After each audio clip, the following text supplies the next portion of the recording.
Hello बच्चों, एक बार फिर से स्वागत है आपको अपने channel study with Veeru sir में। इस वीडियो में हम लोग बात करेंगे ट्वेल्थ के भूगोल का मॉडल पेपर सेट 4 को सॉल्व करने वाले हैं। इससे पहले हम लोगों भूगोल के सेट नंबर 1, 2 और 3 को सॉल्व किया है। साथ ही साथ इकोनॉमिक्स के पूरे पाँचों सेट मॉडल पेपर का सोल्यूशन भी देख लिया है। अगर इकोनॉमिक्स के पूरे पाँचों सेट और ज्योग्राफी के तीनों सेट को आप लोग नहीं देखे हैं तो चैनल पर जाकर विजिट कीजिए। वहाँ पे आपका प्लेलिस्ट बना हुआ है, आप लोग वहाँ से देख सकते हैं। नहीं तो डिस्क्रिप्शन में भी हम लिंक दे दूँगा, आप लोग वहाँ से भी देख सकते हैं बच्चों। साथ ही साथ अगर आप इस चैनल पे नए हैं तो चैनल को सब्सक्राइब कर लीजिएगा, ताकि इस तरह के मॉडल सेट के बाद पूरे चैप्टर का सलूशन प्रोवाइड करवाया जाएगा और आपका ज़्यादा से ज़्यादा प्रैक्टिस होगा तो आप एग्ज़ाम में बेहतर मार्क्स ला सकते हैं। चलिए स्टार्ट करते हैं आज का मॉडल पेपर सेट 4 का क्वेश्चन। देखिए, पहला क्वेश्चन है, मानव भूगोल अस्थिर पृथ्वी और क्रियाशील मानव के बीच परिवर्तनशील संबंधों का अध्ययन है। यह कथन किसका, ये स्टेटमेंट किसका है? देखिए, स्टेटमेंट टाइप का जो क्वेश्चन है वो आपका क्वेश्चन पूछेगा। ठीक है, आप इस तरह के क्वेश्चन को एक बार क्या करोगे, अच्छा से आप देख लोगे। ठीक है, चलिए, तो इस तरह के क्वेश्चन को आप देख लेंगे और इसका जो आंसर होगा वो आपका हो जाएगा खा नंबर एल सिंपल, है ना। एन सिंपल जो आपका है वो आपका राइट आंसर हो जाएगा। चलिए, क्वेश्चन नंबर आप देखेंगे सेकंड को देखेंगे, क्वेश्चन नंबर सेकंड को। चलिए, निम्नलिखित में से कौन एक भौगोलिक सूचना का स्रोत नहीं है? देखिए, इस तरह का जो क्वेश्चन रहता है आप उसमें सबसे पहले नहीं को आप सर्कल कर दो, ताकि आपसे पूछा गया नहीं है ना। ऐसा नहीं कि आपसे कुछ क्वेश्चन पूछा गया कि निम्नलिखित में से कौन भौगोलिक सूचना का स्रोत है, आप डायरेक्ट है पढ़ लेते हैं, नहीं पढ़ते ही नहीं है। ठीक है, इसलिए आप नहीं को पहले सर्कल कर लो ताकि आपके दिमाग में रहे कि नहीं पूछा गया है। ठीक है, तो ये क्या स्रोत नहीं है? तो चंद्रमा से चट्टानी पदार्थों के नमूने, ये आपका भौगोलिक सूचना का स्रोत नहीं है। बाकी आत्मियों का विवरण, प्राचीन मानचित्र, प्राचीन महाकाव्य, ये सब क्या है? आपका स्रोत है। चलिए, क्वेश्चन नंबर 3 देखिए, रुको और जागो निश्चयवाद का दूसरा नाम क्या है ना। नव निश्चयवाद, निश्चयवाद, साम्य साम्य संभववाद, है ना। इनमें से कोई नहीं। ठीक है, तो क्वेश्चन नंबर 3 का आंसर हो जाएगा आपका क नंबर, नव निश्चयवाद। अब देखिए, क्वेश्चन नंबर 4, निम्नलिखित में जनसंख्या की दृष्टि से विश्व का सबसे बड़ा देश कौन सा? ये तो बहुत ही आसान क्वेश्चन आपसे पूछा है। आपको पता होगा इसका जो सबसे बड़ा जो देश है जनसंख्या की दृष्टि से वो आपका कौन सा है? तो चीन है, चाइना है। और सेकंड स्थान में कौन है आपका? तो बताओ, सेकंड स्थान में आपका इंडिया है। ठीक है, अभी बताओ कि सेंसस 2011 के अकॉर्डिंग, ठीक है, जनगणना 2011 के अकॉर्डिंग भारत की जो जनसंख्या थी वो लगभग 121 करोड़ थी। ठीक है, लेकिन अभी अगर आप रिसेंट में सर्च कीजिएगा गूगल में तो आपको लगभग 140 के आसपास आपको बताएगा। इसका मतलब क्या है कि बहुत ज़्यादा इंक्रीज हो गया है। चलिए, ठीक है, अगला क्वेश्चन देखिए, विश्व की लगभग 60% जनसंख्या किस महाद्वीप में निवास करती है? कौन सा कंटिनेंट है जहां पे 60% से एबव पॉपुलेशन निवास करती है? तो आपका कौन सा हो जाएगा? Asia continent. देखो, भारत भी कहीं ना कहीं एशिया कंटिनेंट और चाइना भी एशिया कंटिनेंट में का कंट्री है। ठीक है, चलिए, क्वेश्चन नंबर 6 देखिए, विश्व की 90% जनसंख्या कितने प्रतिशत स्थल भाग पर निवास करती है? ठीक है, तो विश्व की जो 90% जनसंख्या है वो कितने प्रतिशत स्थल भाग पर निवास करती है? तो आपका 10% है ना, 10%। आपका खा नंबर सही हो जाएगा। चलिए, क्वेश्चन नंबर 7 देखिए, क्वेश्चन नंबर 7 पूछा आपसे, 2011 की जनगणना के अनुसार भारत की जनसंख्या कितनी है? देखिए, अभी जस्ट क्वेश्चन हम इसका आंसर बताएं, इसका क्या हो जाएगा आंसर? 121 करोड़। देखो, सेंसस कितना है 2011 का, अभी सेंसस आपका नहीं हुआ है, 10 साल के बाद सेंसस होता है।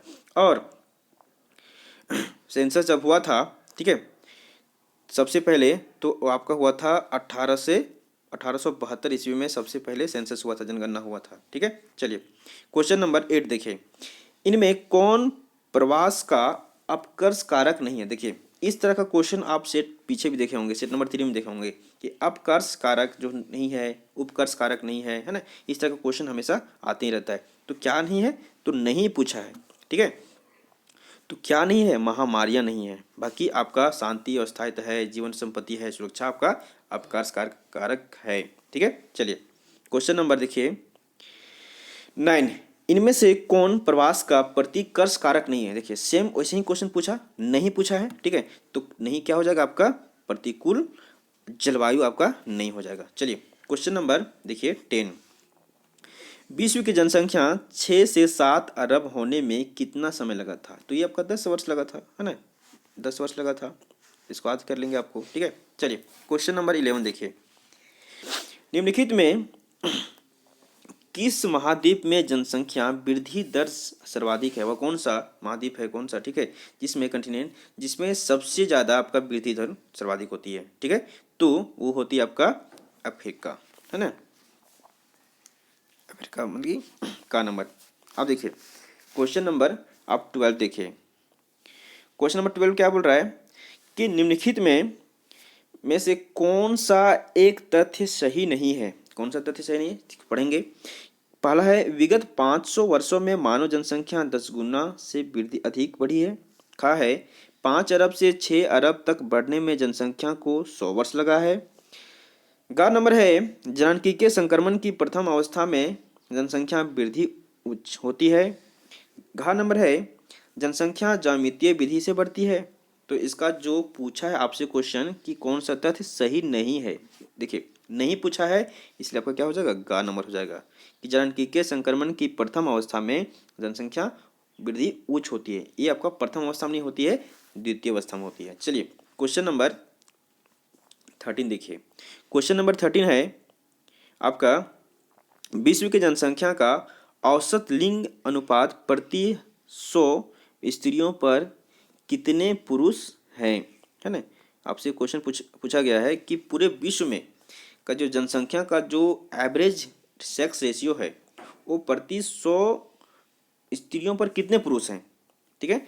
तो वो आपका है 102 है, ठीक है।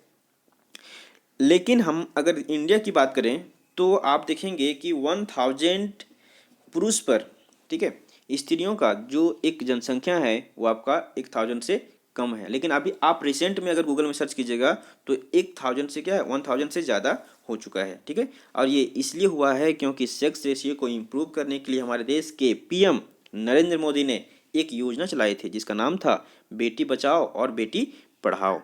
इस योजना से काफ़ी कहीं ना कहीं क्या हुआ, इंक्रीज हुआ है। चलिए क्वेश्चन नंबर 14 देखिए, नाइजीरिया का आयुलिंग पिरामिड का आकार किस आकृति का होता है ना। नाइजीरिया का जो वायुलिंग है ना, ये जेंडर जो आपका पिरामिड है उसका आकृति किस प्रकार से होगा। तो देखिए अब पिरामिड का अगर आप देखिएगा तो कैसा होता है, त्रिभुजाकार होता है। तो इसका क्या हो जाएगा आंसर, ये नंबर हो जाएगा, यानी कि का नंबर। आप देखिए क्वेश्चन नंबर 15, भारत वर्तमान में जननांगीय संक्रमण की किस अवस्था में है। तो ये आपका द्वितीय अवस्था में है, ठीक है। चलिए क्वेश्चन नंबर 16 देखिए, दार्जिलिंग निम्नलिखित में से किस फसल के उत्पादन के लिए प्रसिद्ध है। दार्जिलिंग जो है वो चाय के लिए है ना। तो आपका क्या हो जाएगा, खा नंबर हो जाएगा, सॉरी खा नंबर हो जाएगा 16 का, ठीक है। अब देखिए 17 नंबर क्वेश्चन, निम्नलिखित में कौन सा देश सर्वोच्च उच्च मूल्य सूचकांक वाला देश है।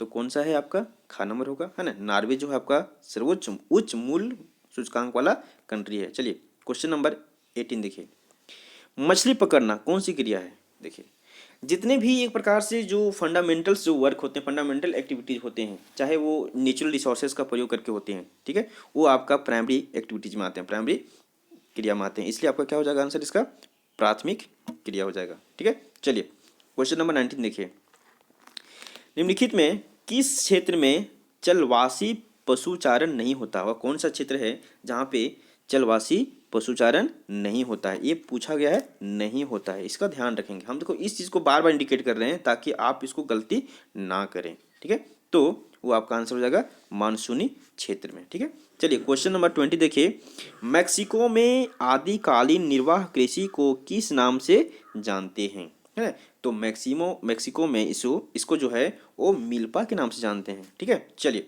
क्वेश्चन नंबर देखिए 21, इनमें कौन रोपण कृषि का उदाहरण है? चावल, गेहूं, बाजरा, है ना, रबड़। तो रोपण कृषि का उदाहरण कौन सा है? तो आपका हो जाएगा रबड़, है ना। चलिए क्वेश्चन नंबर 22 का देखिए, विस्तृत वाणिज्य अनाज कृषि का मुख्य फसल निम्नलिखित में से कौन सा है ना। तो कौन सा है? तो आपका गेहूं हो जाएगा। देखिए इस तरह का क्वेश्चन आप रट ही लीजिएगा, क्योंकि इस तरह का क्वेश्चन आपको बार बार सेट में देखने को मिल रहा है। ठीक है, अब देखिए 23 नंबर क्वेश्चन, उत्तरी अमेरिका में विस्तृत वाणिज्यिक अनाज कृषि क्षेत्र को किस नाम से जाना जाता है? उत्तरी अमेरिका में किस नाम से जाना जाता है? ठीक है, तो आपका हो जाएगा प्रेरी के नाम से, प्रेरी के नाम से जाना जाता है। चलिए क्वेश्चन नंबर 24 देखिए, न्यूजीलैंड के केंटबरी रबरी के मैदान में किस प्रकार की कृषि की जाती है ना। तो न्यूजीलैंड में किस प्रकार की जाती है? तो आपका हो जाएगा विस्तृत वाणिज्य अनाज कृषि, है ना, ग नंबर से हो जाएगा। अब देखिए क्वेश्चन नंबर 25 देखिए, अंगूर की कृषि मुख्यतः किस क्षेत्र में की जाती है? अंगूर की जो खेती है वो मुख्यतः किस क्षेत्र में की जाती है? तो भूमध्य सागरीय क्षेत्र में की जाती है। चलिए क्वेश्चन नंबर 26 देखिए, रसदार फलों की उत्पादन किस कृषि की मुख्य विशेषता है? रसदार जो फलों का जो उत्पादन होता है वो किस कृषि की फीचर से, कौन सी कृषि का वो विशेषता है? तो आपका हो जाएगा भूमध्य सागरीय कृषि का। चलिए क्वेश्चन नंबर 27 देखिए, सहकारी कृषि सबसे अधिक सफल किस महाद्वीप में हुआ है ना। सहकारी कृषि का जो सफलता सबसे ज़्यादा मिला है वो आपका कहाँ पे मिला है? तो यूरोप में मिला है। चलिए क्वेश्चन नंबर 28 देखिए, 28 क्या बोल रहा है कि किस प्रकार की अर्थव्यवस्था वाले देश प्रसंस्करण एवं शोधन कार्य में बिछड़ रहे हैं, और कौन सी देश हैं जहाँ पे इस प्रकार के जो प्रसंस्करण हो गया, शोधन हो गया, वो बिछड़ रहे हैं? तो क्या हो जाएगा आपका, है ना, वो आपका हो जाएगा या विकसित, है ना, अनडेवलप्ड जो कंट्री है वो क्या हो रहे हैं? बिछड़ रहे हैं। आपको पता होना चाहिए कि भारत जो है आपका क्या है? विकासशील देश है, डेवलपिंग कंट्री है। ठीक है, और जितने भी आप जापान, ठीक है, ऑस्ट्रेलिया, सॉरी जापान, यूएसए, ठीक है, चाइना की बात करेंगे, वो सब क्या है? आपका डेवलप कंट्री, विकसित देश हो जाते हैं। चलिए क्वेश्चन नंबर 19 देखिए, सॉरी 29 देखिए, निम्नलिखित में से किस कृषि प्रकार का विकास यूरोपीय औपनिवेशिक समूह द्वारा किया गया था, है ना। तो औपनिवेशिक द्वारा किया गया था आपका रोपण कृषि का। ठीक है, घ नंबर ऑप्शन देखिए। क्वेश्चन नंबर 30, निम्नलिखित किस देश में विस्तृत वाणिज्य अनाज कृषि नहीं की जाती है ना। नहीं की जाती है आपसे पूछा है, हम बार बार इस चीज़ को इंडिकेट कर रहे हैं, यहाँ पे नहीं की जाती है ना। तो कहाँ पे नहीं की जाती है? तो आपका ब्राजील के अमेजन बेसिन में, घ नंबर इसका राइट आंसर हो जाएगा। चलिए क्वेश्चन नंबर 31 देखिए, निम्नलिखित कृषि प्रकारों में से कौन सा प्रकार कर्तन दहन कृषि का प्रकार है ना। कर्तन दहन कृषि का प्रकार है वह कौन सा कृषि का प्रकार है? ठीक है, तो आपका हो जाएगा आदिकालीन निर्वाह कृषि। देखिए कर्तन दहन जो था आपका, हम आपको पहले भी सेट में बताए थे कि क्या करते थे लोग एक जगह पे, ठीक है, लैंड को पहले साफ करते थे, वहाँ पे जितनी भी लकड़ियाँ होती थी उसको साफ सफाई करके उसको जला करके उसका राख को क्या करते थे? मिट्टी में मिला करके उसमें एग्रीकल्चर कवर करते थे। जब तक सॉइल में फर्टिलिटी रहता था तब तक वहाँ पे कृषि करते थे, उसके बाद वहाँ से फिर दूसरी जगह चले जाते थे, उसी को हम क्या बोलते थे? कर्तन दहन कृषि बोलते थे। चलिए क्वेश्चन नंबर 32 देखिए, निम्नलिखित में कौन एकल कृषि नहीं है? तो कौन सा एकल कृषि नहीं है? आप ध्यान दो थोड़ा सा, मिश्रित कृषि जो आपका होगा वो एकल कृषि नहीं है। मिश्रित कृषि में क्या होता है कि एक से ज़्यादा हम क्रॉप्स को, एक से ज़्यादा फसल को क्या करते हैं? उसमें लगाते हैं। चलिए देखिए 33 नंबर क्वेश्चन देखिए, निम्नलिखित में कौन खनिज आधारित उद्योग है? खनिज आधारित जो उद्योग है वो कौन सा है? तो आप सिंपल से याद रखेंगे, खनिज आधारित कौन सा है? तो लौह और इस्पात हो जाएगा। ठीक है, अब देखिए इस तरह का उद्योग से क्वेश्चन बहुत आपका रहेगा। क्वेश्चन नंबर 34 क्या पूछा है? निम्नलिखित में कौन उद्योग मुख्यतः श्रम आधारित उद्योग है? श्रम आधारित कौन सा हो जाएगा? 14 हो जाएगा। चलिए क्वेश्चन नंबर 35 देखिए, निम्नलिखित में कौन सा उद्योग कृषि आधारित है? लो इतना आसान क्वेश्चन इस सेट में, बहुत ही अच्छा आसान क्वेश्चन दिया है। तो कृषि आधारित किसमें हो जाएगा? तो आपका सूती वस्त्र उद्योग जो है आपका वो कृषि आधारित है। 36 नंबर देखिए, अब पूछा है वन आधारित, तो वन किस में हो जाएगा, कागज हो जाएगा, है ना। वन किस में हो जाएगा आपका, कागज हो जाएगा, कागज उद्योग। 37 में पूछा है पशु आधारित, कौन सा जो उद्योग है वो पशु आधारित है, ठीक। तो पशु आधारित में आप सिंपल से दिख रहा है, जो चमड़ा उद्योग होगा क्या होगा, पशु आधारित होगा। अब देखिए 38 नंबर क्वेश्चन देखिए कि नगरीय क्षेत्रों को परिभाषित करने के लिए संयुक्त राज्य अमेरिका ने न्यूनतम कितनी जनसंख्या को आधार बनाया है ना। तो वो आपका आधार बनाया है 5,000 न्यूनतम जनसंख्या कम से कम होनी चाहिए, तभी हम उसको नगरीय क्षेत्र को परिभाषित करेंगे। अब क्वेश्चन नंबर 39 देखिए, निम्नलिखित में कौन व्यापारिक नगर का उदाहरण है। देखिए इस तरह का क्वेश्चन आप पिछले सेट में देखे होंगे, उसमें पूछा था सांस्कृतिक नगर का उदाहरण कौन सा है, इसमें पूछा है व्यापारिक नगर का उदाहरण कौन सा है। तो सबसे ज़्यादा जो व्यापार होता है आपका मुंबई में होता है, ठीक है। चलिए क्वेश्चन नंबर लास्ट देखिए 40, निम्न में किस प्रकार की बस्तियां सड़क, नदी या नहर के किनारे होती है। तो किस प्रकार की बस्तियां होती है, तो आपका होता है सॉरी रेखीय होता है ना, ये आपका रेखीय होगा। रेखीय मतलब कि इस तरह का रेखीय है, यहाँ पे आपका सड़क है, नदी है और नहर है, इस तरह से क्या हो रहा है आपका शहर आपका जो है बस्तियाँ बसी होती है, ठीक है। तो इस प्रकार से हम लोगों ने, ठीक है, सेट नंबर 4 को देखें। अभी तक जो भी स्टूडेंट्स सेट 1, 2, 3 को नहीं देखे हैं, हमारे प्लेलिस्ट में आकर के उसे देख सकते हैं। साथ ही साथ इकोनॉमिक्स के 5 सेटों को सोल्यूशन करके प्लेलिस्ट में बना करके डाल दिया गया है, उसे भी जाकर के आप देख सकते हैं। धन्यवाद।